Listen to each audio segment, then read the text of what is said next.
Let's play a game. This game will predict the next decades of economy, and it will predict the wars that will be fought in our world. It will predict the collapse of economy, how, why, and when it will happen. How do you know? A friend told me, Ray Dalio. He is an American oligarch, a billionaire, who studied how global empires rise and fall. Always the same patterns. The Dutch Empire, the British Empire, and now the American Empire. Are you ready to play the game? Feels more like the game is playing me. Here are the rules of the game. Every world empire is symbolized by a tower. Who builds the tower? The question is not who, but when.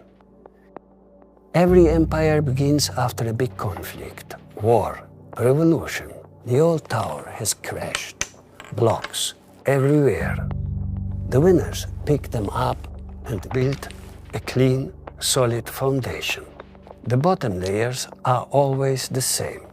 First comes hard work, then strong character, then good education, then respect for rules, immaterial values over material values, law and order, faith, loyalty.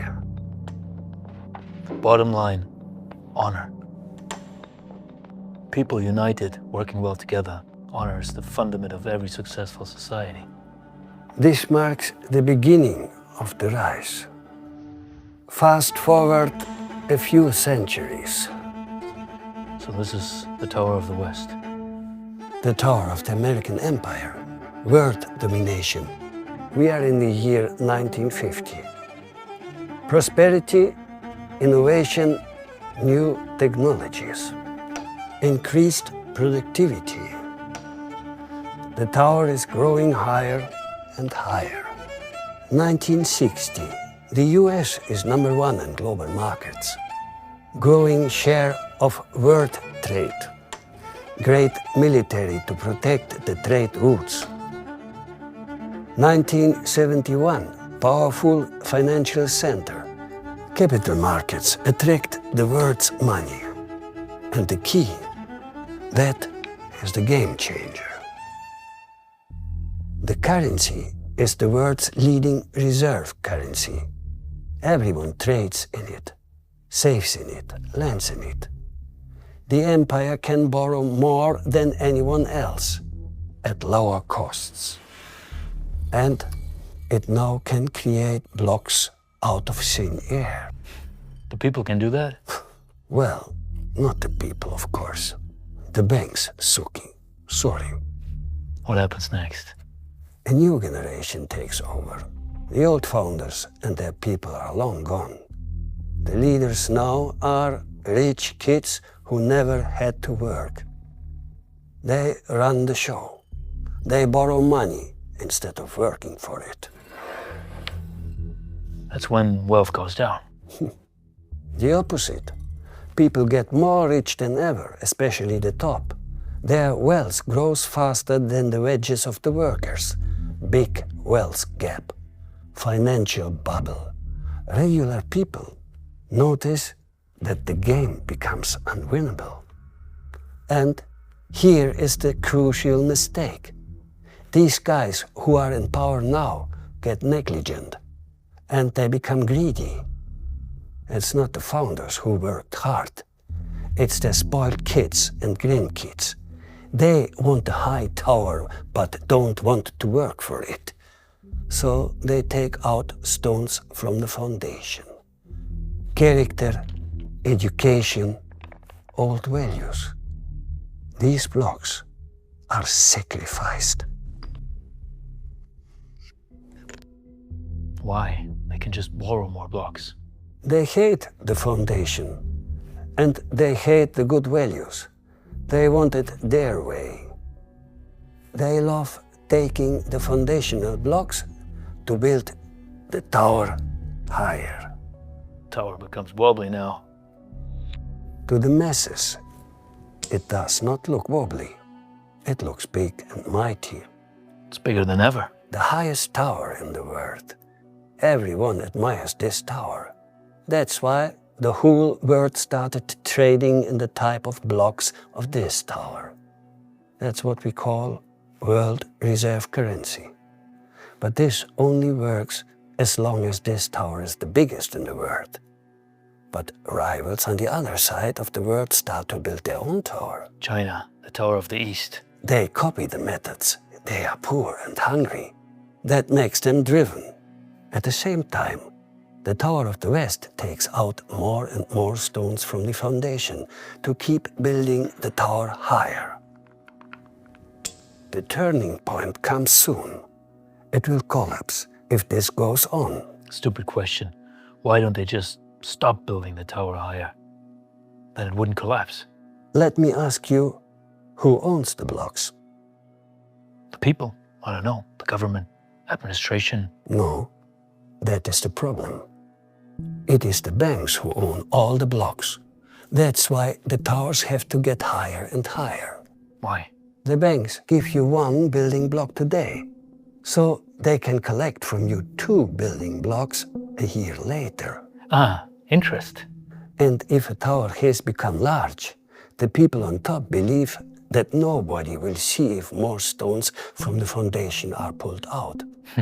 Who will notice, right? The leaders use these blocks to keep growing the tower and to pay the banks, to pay the interests. Banks don't just own the blocks. They own the game. The base begins to hollow out. Some people raise concern, but they are ignored. This time it's different. The tower is leaning. The debts become too large. Economic downturn is hard. This is now. So what's the prediction of the future? The Americans can't borrow any more blocks from others. Why? Everyone in the world realizes that this tower will fall. The blocks would be lost. So nobody is interested in these blocks anymore. And the central banks print large amounts of money. They print their own blocks. The values, the currency, inflation rises, people lose their savings. So these are more foundational blocks that are getting destroyed. Because the banks want the tower to grow higher and higher. Then we see polarization happen. It helps those in power because the people fight each other, not the game master. But this takes out even more stones from the foundation. People are divided. The tower gets very unstable. From polarization to extremism. The system breaks down in productivity. Yeah, self-reinforcing decline, downward spiral. And while this happens inside, a rising nation keeps building its own tower somewhere else. Fresh foundation, strong education again, #1 in innovation, growing trade share, no massive debts yet, so no blocks have to be pulled from the foundation. This tower that is now rising is the Tower of the East. Those builders see the weakness of the Western Tower. They know it will fall. But will it? The builders of the West think that it has only 2 chances to survive. Attack other towers and steal their blocks. Or change the whole game and go into isolation. Trump tries both right now. But so far, every empire has fallen. Every tower fell in the same sequence, right? Build up, decline of values, huge wealth gap, borrowing, money printing, inflation, war. Dutch, English, and now America. No tower can stand without its foundation.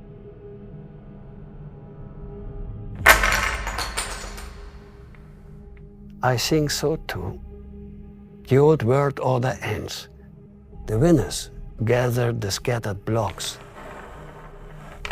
Keep building their tower with those blocks. New order. The cycle begins again. How long does a cycle take?